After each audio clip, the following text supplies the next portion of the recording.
Hi అండి, అందరికీ నమస్కారం. ఈరోజు గ్రేప్ జ్యూస్ ఎలా ప్రిపేర్ చేసుకుందామో చూద్దామండి. నేను ఈ మిక్సీ జార్ని పటికి బెల్లం పౌడర్ కొట్టానండి. అదే జార్లోనే నేను గ్రేప్ జ్యూస్ చేస్తున్నానండి. చూడండి, పటికి బెల్లం పౌడరు 2 స్పూన్స్ యాడ్ చేసుకుంటున్నానండి. ఇది ఐస్ క్రీమ్స్ కూడా రెడీ చేసుకోవచ్చు. దీంట్లో బెనిఫిట్స్ చూస్తే చాలా బెనిఫిట్స్ ఉన్నాయండి. ద్రాక్ష లంగ్స్ని చాలా స్ట్రాంగ్గా చేస్తుందండి. జలుబును తగ్గిస్తుంది. ద్రాక్షలో vitamin A, vitamin C, vitamin B, అలాగే పొటాషియం, కాల్షియం పుష్కలంగా ఉన్నాయండి. దీంట్లో యాంటీ ఆక్సిడెంట్లు, flavonoids, fibre, magnesium, citric acid వంటివి అనేక పోషకాలు ఉన్నాయండి. మీరు తప్పకుండా మీ పిల్లలకి ఇవ్వండి. మీరు కూడా తాగండి. చాలా చాలా స్ట్రాంగ్గా ఉంటుంది.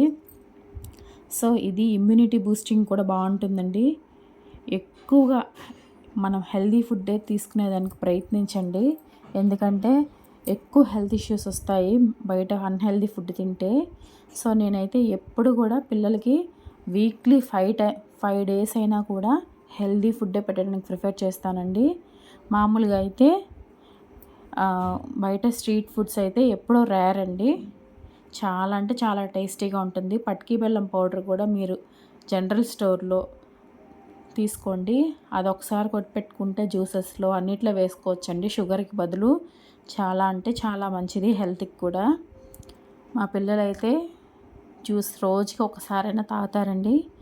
ముందైతే బాగా హాస్పిటలైజ్కి ఎక్కువ అమౌంట్ పెడతా ఉన్నాము. ఇప్పుడైతే ఆ ప్రాబ్లమే లేదండి. నేను ఎక్కువ హెల్దీ ఫుడ్ ఇవ్వడానికే ప్రయత్నిస్తాను పిల్లలకి. ఈ వీడియో మీకు నచ్చినట్లయితే లైక్ చేయండి, షేర్ చేయండి, సబ్స్క్రైబ్ చేసుకోండి. Thank you.